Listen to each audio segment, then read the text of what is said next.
الحمد لله الملك القدير السميع البصير قول الحق وله الملك يوم ينفخ في الصور عالم الغيب والشهادة وهو الحكيم.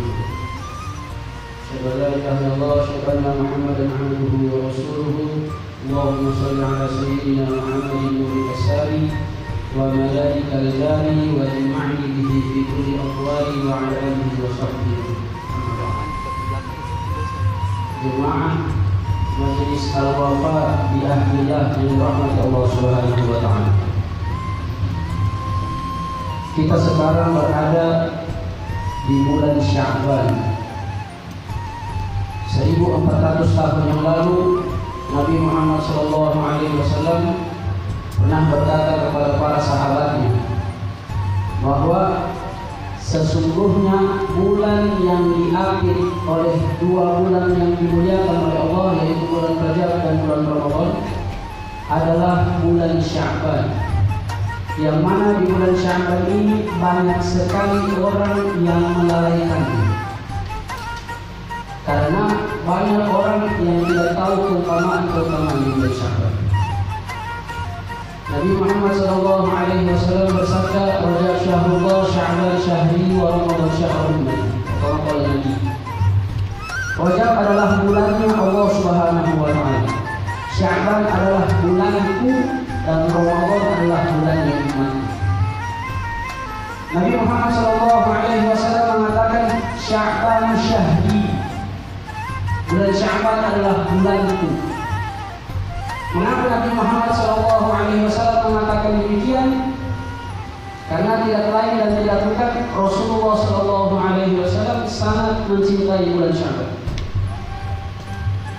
Karena Allah Subhanahu wa Ta'ala mengistimewakan Nabi Muhammad SAW dengan diturunkan firman Allah Subhanahu wa Ta'ala di bulan Sya'ban ini, yaitu innallaha wa malaikatahu yusholluna 'alan nabi ya ayyuhalladzina amanu shallu 'alaihi wa sallimu taslima. Jadi di bulan Sya'ban ini Allah turunkan firman-Nya. Di bulan Sya'ban Allah perintahkan kita semua untuk senantiasa bersolawat kepada Nabi Muhammad SAW. Al-Imam Qurtubi berkata di dalam tafsirnya, bersolawat kepada Nabi Muhammad lebih afdal, lebih utama daripada sujudnya para malaikat kepada Nabi Adam. Mengapa demikian? Karena ketika Allah Subhanahu wa Ta'ala berfirman, wa in qulna lil malaikati isjudu li Adam fasajadu illa iblis aba wastakbara wa kana minal kafirin. Dan ketika kami berfirman kepada para malaikat, sujudlah kalian kepada Nabi Adam, semua para malaikat sujud kepada Nabi Adam illa iblis, kecuali iblis. Aba wastakbara wa kana minal kafirin. Mereka enggan dan sombong dan mereka termasuk orang-orang yang kafir. Mengapa Al-Imam Qurtubi menafsirkan ayat ini bahwa bersolawat kepada Nabi Muhammad lebih afdal, lebih utama daripada sujudnya para malaikat kepada Nabi Adam?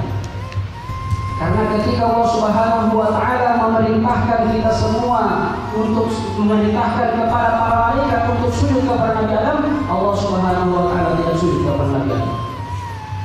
Allah Subhanahu wa Ta'ala perintahkan kita untuk sholat, puasa, zakat, haji. Allah Subhanahu wa Ta'ala tidak melakukan semua ini. Akan tetapi ketika Allah Subhanahu wa Ta'ala perintahkan kepada kita semua untuk senantiasa bersolawat kepada Nabi Muhammad, Allah memulai dari dirinya, kemudian para malaikat, kemudian menyuruh orang-orang yang beriman untuk senantiasa bersolawat kepada Nabi Muhammad. Innallaha wa malaikatahu, sesungguhnya Allah dan para malaikatnya yusholluna 'alan nabi. Allah memakai fi'il mudhari, yusholluna 'alan nabi. Allah mengatakan sedang berselawat atau akan berselawat kepada Nabi Muhammad SAW. Jadi ada orang tanya, sedang apakah Allah sekarang? Tidak salah jika katakan Nabi Allah Subhanahu wa Ta'ala sekarang sedang berselawat kepada Nabi Muhammad SAW. Kemudian Allah perintahkan kepada kita semua, ya ayyuhalladzina amanu, wahai orang-orang yang beriman, shollu 'alaihi wa sallimu taslima. Berselawatlah kamu kepadanya dan sampaikanlah salam sejahtera kepadanya. Jemaah Majelis Al-Wafa yang dirahmati Allah Subhanahu wa Ta'ala, jika kita ingin melihat wajah Rasulullah atau ingin dekat dengan Nabi Muhammad di akhirat kelak, maka syaratnya memperbanyak sholawat kepada Nabi Muhammad SAW. Karena orang yang mendengar nama Rasulullah disebutkan dan dia tidak berselawat kepada Nabi Muhammad, Rasulullah katakan, "Alwail ya Aisyah." Celaka wahai Aisyah, orang yang apabila mendengar orang yang tidak bisa melihat wajahmu di akhirat kelak. Aisyah mengatakan, "Man hum ya Rasulullah?" Siapa mereka yang celaka itu ya Rasulullah? Apakah mereka dari umatmu? Nabi Muhammad katakan, "Iya, mereka dari umat." Siapa mereka ya Rasulullah? Rasulullah katakan, "Man dzukirtu 'indahu falam yusalli 'alaihi." Orang yang mendengar namaku dan disebutkan dan dia tidak berselawat kepada mereka, itulah yang akan diharamkan tidak melihat untuk melihat wajah Rasulullah di akhir kelak. Nabi Muhammad SAW tidak akan melupakan orang yang berselawat kepada dia. Di dalam hadis yang diriwayatkan oleh Imam Muslim, Nabi Muhammad berkata, "Wallahi inni la a'rifu hajaran kanat tusallimu 'alaiha kuntu marrat 'alaiha kanat tusallimu 'alaiha kuntu marrat 'alaiha." Nabi sallallahu alaihi wasallam, Nabi Muhammad katakan, "Demi Allah, saya sangat mengenal bebatuan-bebatuan yang ada di Mekah, yang mana ketika saya lewat bebatuan-bebatuan tersebut bersalawat dan bersalam kepadaku." Hadis ini diucapkan Rasulullah SAW ketika sudah berada di Madinah. Hadis ini diucapkan Rasulullah di tengah-tengah sahabat di Madinah. Mengapa Rasulullah SAW? Apa makna dari hadis ini? Mungkin kita berpikir bahwa luar biasa mukjizat dari Nabi Muhammad SAW, sehingga bebatuan-bebatuan benda mati seperti itu bisa berselawat kepada Nabi Muhammad SAW. Akan tetapi banyak makna yang kita ambil dari hadis ini. Salah satu maknanya adalah jika batu saja berselawat kepada Nabi Muhammad SAW, batu itu seolah-olah berkata kepada kita semua, "Wahai manusia, wahai umat Islam, saya ini benda mati, saya ini tidak bisa berbicara. Akan tetapi ketika Muhammad ibn Abdullah lewat di depanku, saya tidak bisa menahan untuk berselawat dan bersalam kepada Nabi Muhammad SAW. Bagaimana kalau selawat ini keluar dari mulut umatnya Nabi Muhammad? Bagaimana kalau selawat ini keluar dari mulutnya pecinta-pecinta Nabi Muhammad SAW? Bukankah Nabi Muhammad pernah berkata, "Rabbi idza la arda wa wahid min ummati finnar." Kalau begitu ya Allah, saya tidak ridho satupun umatku berada di neraka.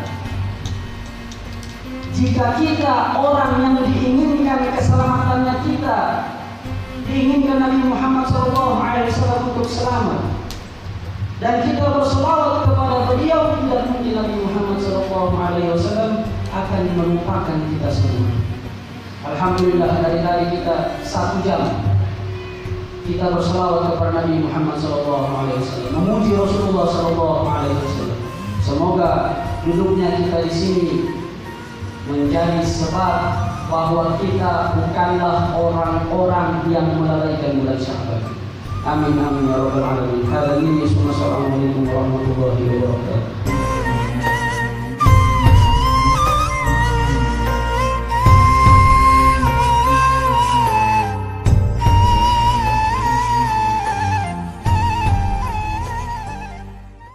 Bismillahirrahmanirrahim. Assalamualaikum warahmatullahi wabarakatuh. Alhamdulillahirabbil alamin, wassalatu wassalamu ala asyrofil anbiya wal mursalin sayyidina maulana Muhammadin wa ala alihi washabbihi ajmain, amma ba'd. Limpahan puji dan rahmat, limpahan puji syukur kehadirat Allah Subhanahu wa taala, Tuhan semesta alam, yang selalu memberikan kepada kita nikmat sehat, nikmat kesempatan, beserta nikmat iman dan nikmat Islam. Salawat serta salam tak lupa pula kita haturkan kepada Nabi besar Muhammad sallallahu alaihi wasallam, beserta para keluarganya, para sahabatnya, dan pengikutnya yang setia mengikuti beliau hingga akhir zaman.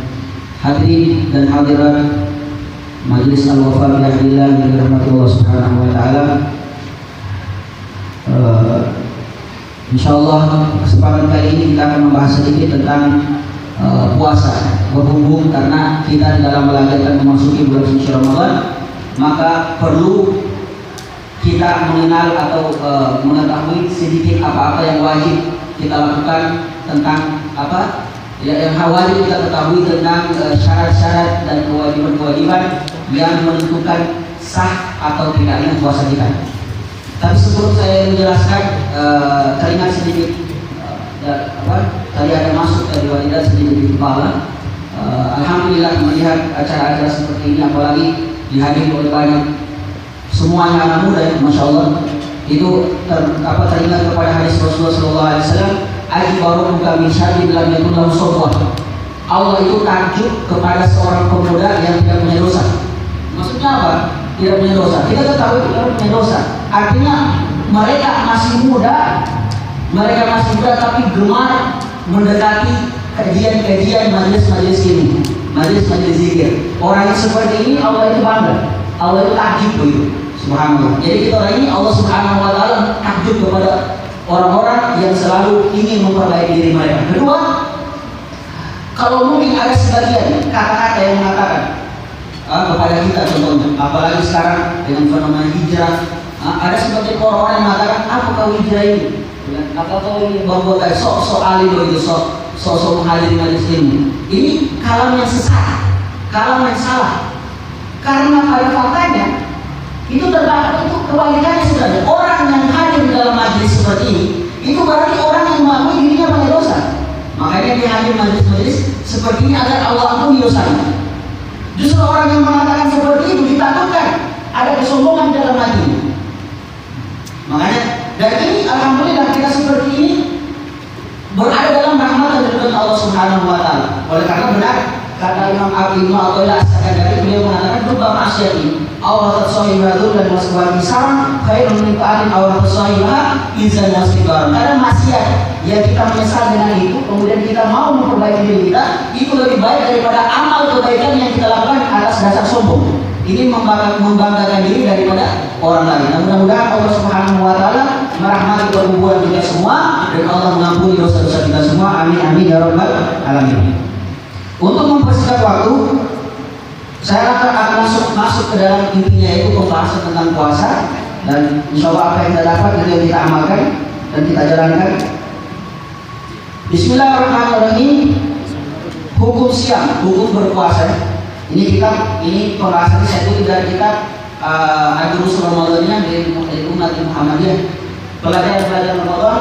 Kitab ini ditulis oleh Habib Muhammad bin Abdullah Idrus. Beliau itu salah satu ulama besar di Hadar Mausana dan orang yang masih hidup. Dan alhamdulillah saya sempat mengambil pelajaran sama beliau dalam kitab fikih dan dalam kitab tasawuf.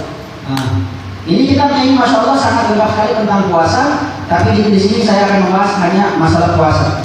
Jadi puasa itu definisi puasa sendiri terbagi menjadi dua, ada secara bahasa, artinya secara umum, ada secara syariat Islam. Secara bahasa arti kata puasa itu menahan. Artinya kita menahan apa saja itu dikatakan puasa. Saya menahan marah itu puasa dari marah. Menahan lapar, menahan berbicara berarti saya berpuasa dari berbicara. Itu secara makna umumnya. Adapun secara syariat Islam, hukum berbicara tentang hukum fikih, apa diartikan puasa? Puasa itu dalam artian hukum fikih imsakun maksus, menahan dengan cara-cara yang khusus. Artinya tidak semuanya menahan. Biniatin maksus, dengan niat yang khusus juga, dengan niat tertentu. Min syaksin maksus, dari orang-orang yang dikhususkan. Itu definisi puasa. Menahan sesuatu yang khusus, dan tidak semua ditahan. Karena yang ditahan cuma lapar dan haus dan hal-hal yang membatalkan puasa. Biniat maksus dengan niat yang khusus juga. Ada niat sendiri yang telah diajarkan oleh para ulama kita. Nawaitu shawma ghadin an adai fi syahr Ramadan ali sanati lillahi. Min syaksin maksus dari orang-orang tertentu. Tidak semua orang wajib.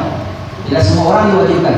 Tapi hanya orang muslim, hanya orang yang berakal, yang ada kepadanya taklif dibebankan oleh agama. Jadi itu definisi puasa secara syariat Islam. Syurut kemudian kita masuk syurut wujub Islam, syarat-syarat yang mewajibkan orang puasa. Jadi kalau kita mempunyai apa? Kalau kita mempunyai syarat ini wajib kita berpuasa. Apa saja syarat-syaratnya? Yang pertama al-Islam, orangnya harus orang Islam. Maka orang yang tidak Islam, non Muslim itu puasanya tidak sah.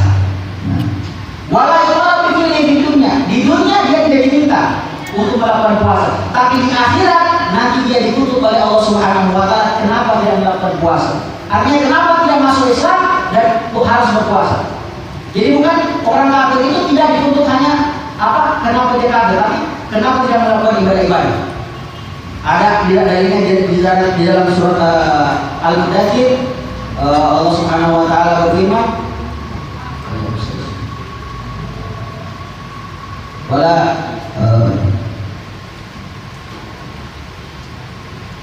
nasib. Jadi di situ Allah Subhanahu Wa Taala mengatakan penghuni surga berkata kepada orang-orang kafir, kenapa kalian disiksa? Inna la nakum minal musallin wa lam nut'imu minal miskin. Kata orang kafir apa? Dulu kami di dunia tidak sholat dan juga dulu kami tidak bersedekah. Nah, ini dalilnya kata para ulama. Maka orang-orang kafir juga dituntut kenapa tidak berpuasa, kenapa tidak sholat.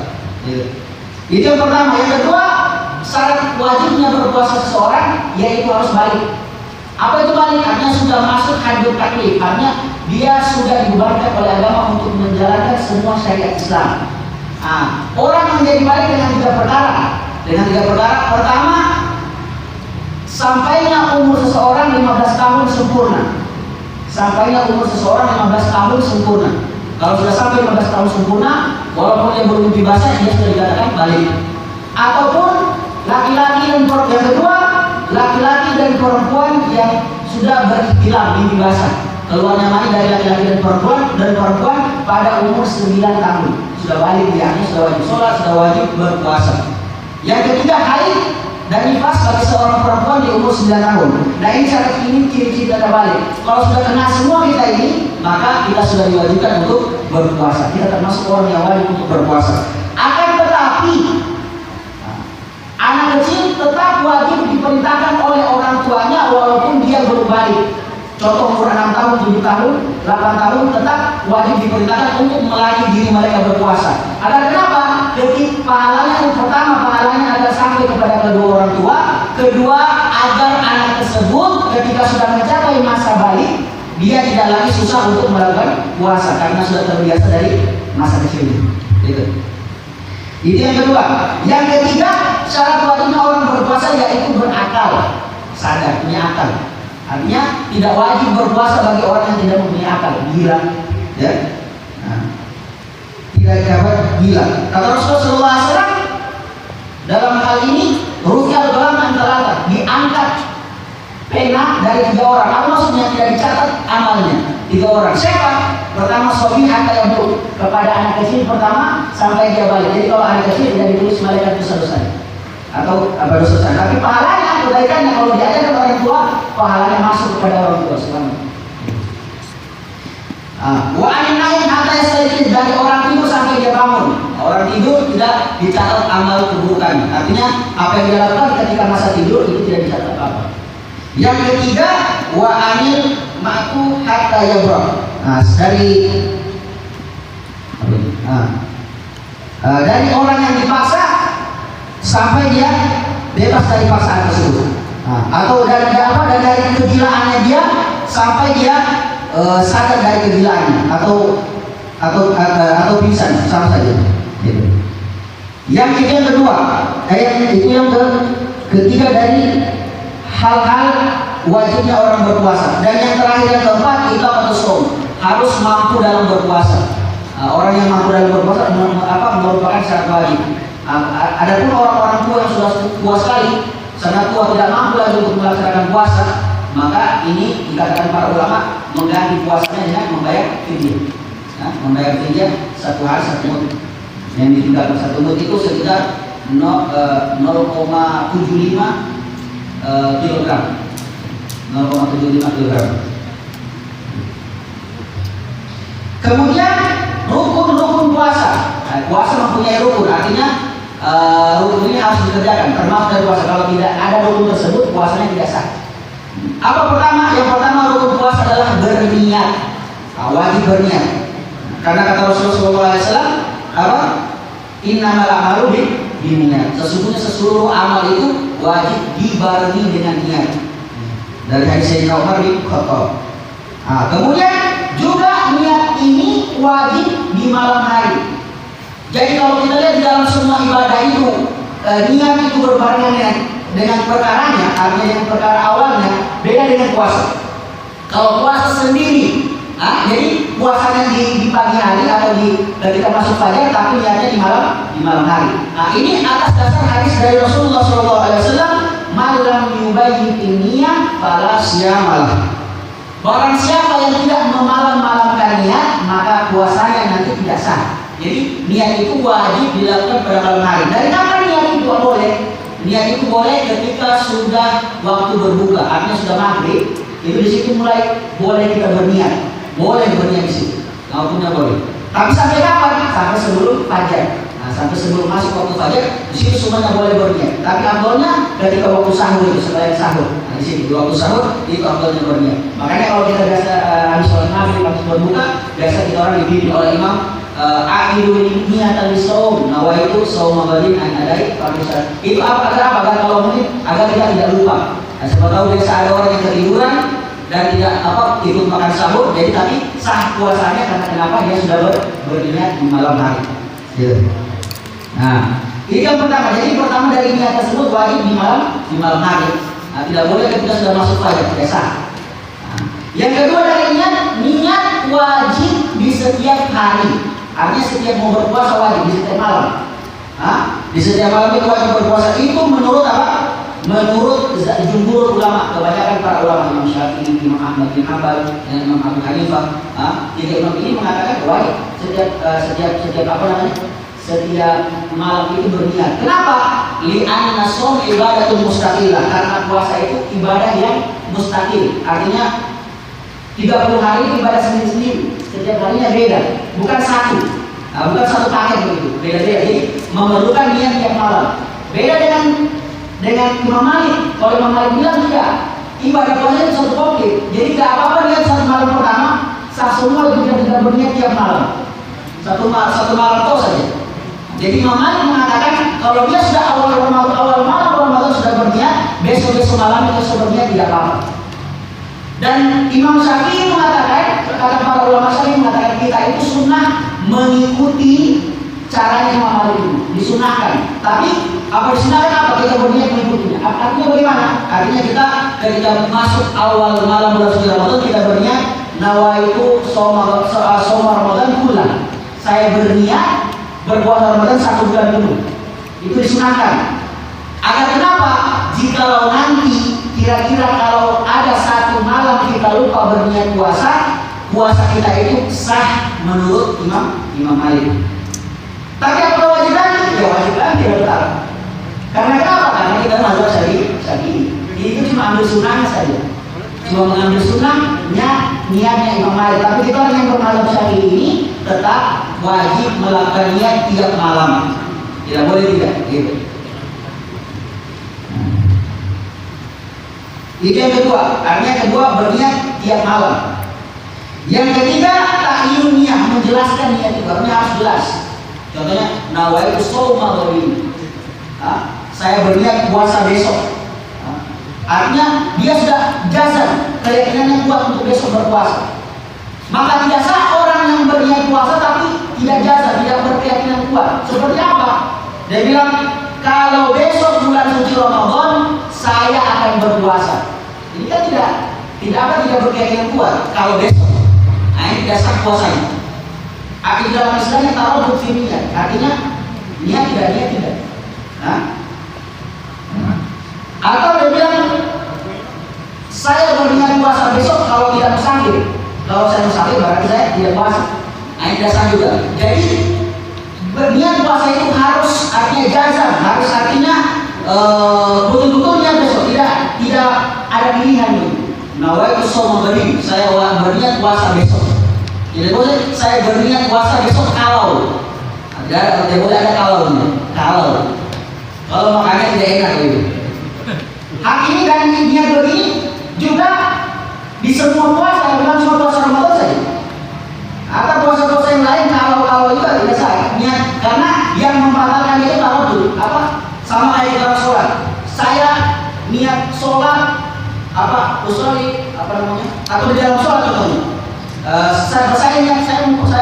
Saya mau meninggalkan sholat kalau Z datang, itu sudah batal sholat walaupun si Z tidak datang.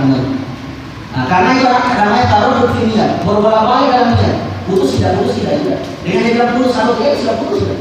Nah, itu. Jadi niat itu harus pasti, tidak boleh tidak pasti.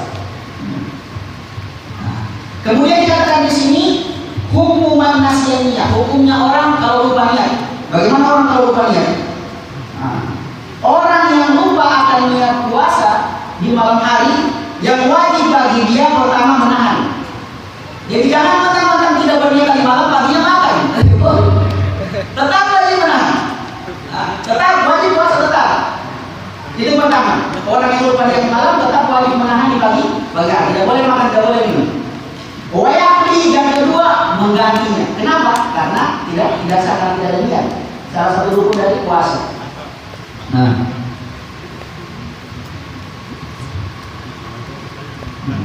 Jadi itu hukumnya, hukum orang yang lupa niat. Dia tetap menjaga puasanya, akan tetapi setelah puasa dia tetap mengganti. Yang kedua, salah satu dari rukun puasa itu al-imsak an-mubtilal Islam. Menahan diri dari perkara-perkara yang dapat membatalkan puasa.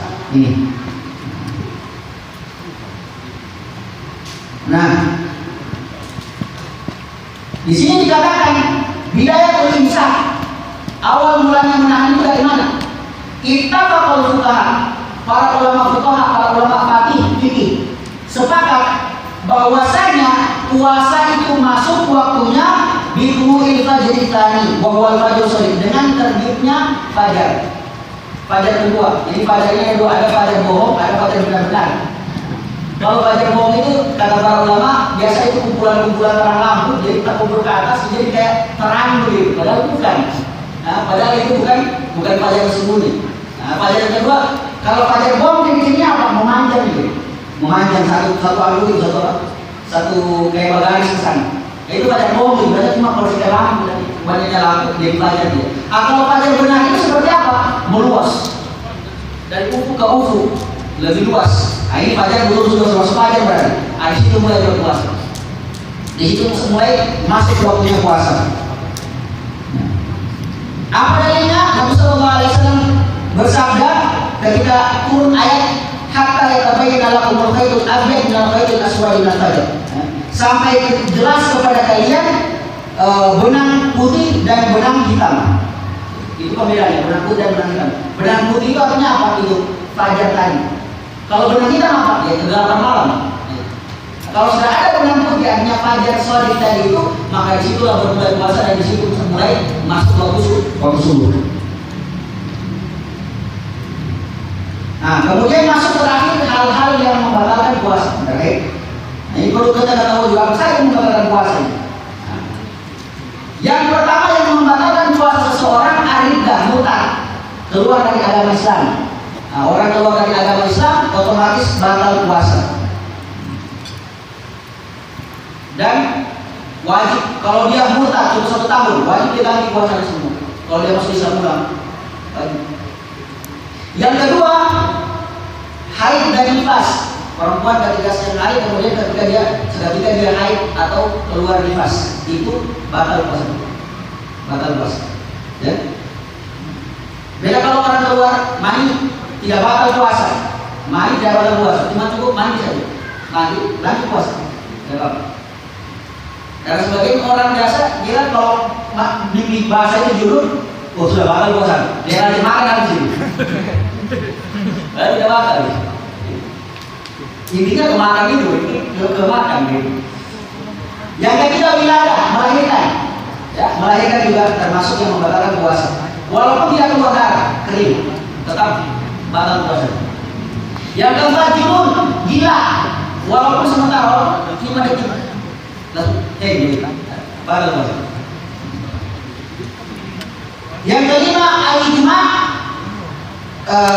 pingsan dan mabuk, ya.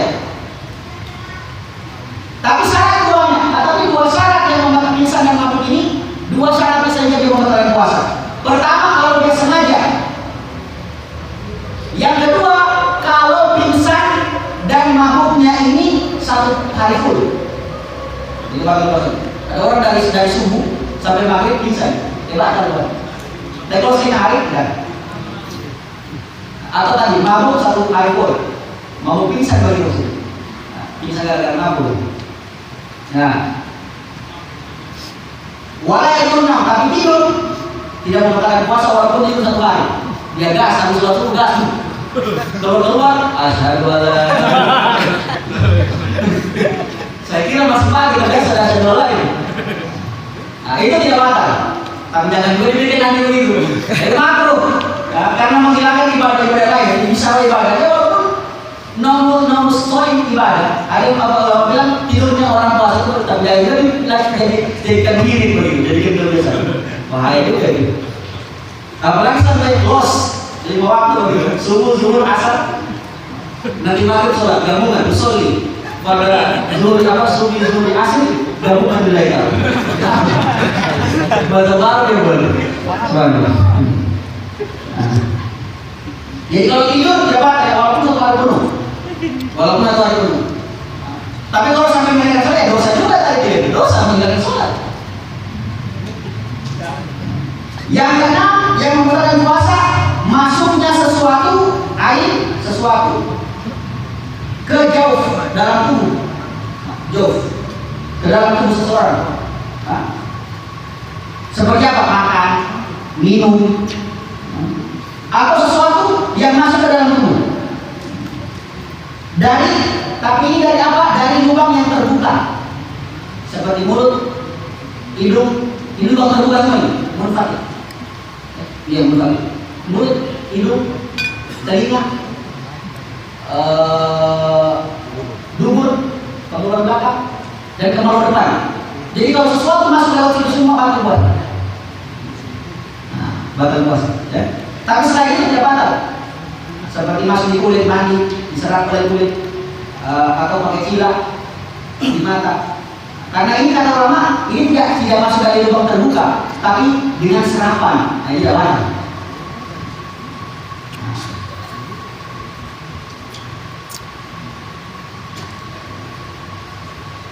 Yang terakhir, dua lagi. Yang ketujuh, al-jima, bersetubuh di bulan suci Ramadan. Mau tidak keluar mani atau keluar tetap batal. Yang penting masuk sudah batal. Dan ini bukan cuma batal ya, orang yang berjima di bulan puasa walaupun suami istri halal, ada kafarah yang harus dia bayar. Iya, sehari malam dia batal. Atau dia berbuka dan kasih berbuka dapat. Boleh? Iya, kalau itu boleh. Betul. Tapi sebelum itu haram ya. Apa yang didapatkan orang yang berjima di situ di siang hari bulan suci Ramadan? Pertama, dia wajib mengqadha, dia berdosa, dia wajib menahan puasanya, dan dia wajib membayar kafaratul uzma, kafarat yang besar. Apa itu kafaratul uzma? Pertama, berpuasa 2 bulan berturut-turut. Nah, satu hari kalau nggak semangat lagi itu 2 bulan lebar. Semangat. Tobat dulu. Atau iku raqabatin mu'minah, membebaskan satu budak orang mukmin. Ini budak ini bukan murah. Budak itu mahal sekali. Dan ada Messi lah. Messi Lamborghini ini. Untuk saya. Dan yang ketiga, miskinan. Memberi makan 60 orang miskin. Itu kafaratnya bagi orang yang berbuka di bulan suci, berjima di siang hari bulan suci Ramadan. Jadi bayar semua itu. Ya. Yang Yang membatalkan puasa istimna. Apa istimna itu? Mengeluarkan mani dengan dengan semua cara selain jima. Dengan sentuhan pokoknya. Keluar mani dengan sentuhan. Kalau mimpi basah tidak ada ya, karena tidak ada sentuhan di sini. Tapi kalau dipegang apa keras, keluar dengan sentuhan itu batal puasa. Karena itu sama dengan zina aja sih. Walaupun dia pegang-pegang dia sadar begitu. Sebaliknya.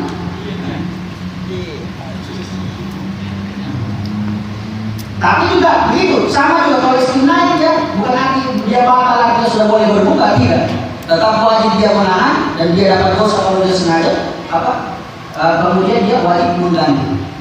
Tapi tidak ada kafaratul uzma nih. Jadi istimna itu yang kedelapan. Wallahu a'lam bishawab. Jadi semua hal-hal yang membatalkan puasa, mudah-mudahan apa yang kita dapat kita dengar tadi memberikan manfaat dan bekal di dalam bulan puasa kita agar kita tidak terjatuh kepada hal-hal yang membatalkan puasa. Amin ya rabbal alamin. Ini saja yang dapat saya sampaikan. Kurang lebihnya saya mohon maaf. Wabillahi taufiq wal hidayah. Assalamualaikum warahmatullahi wabarakatuh.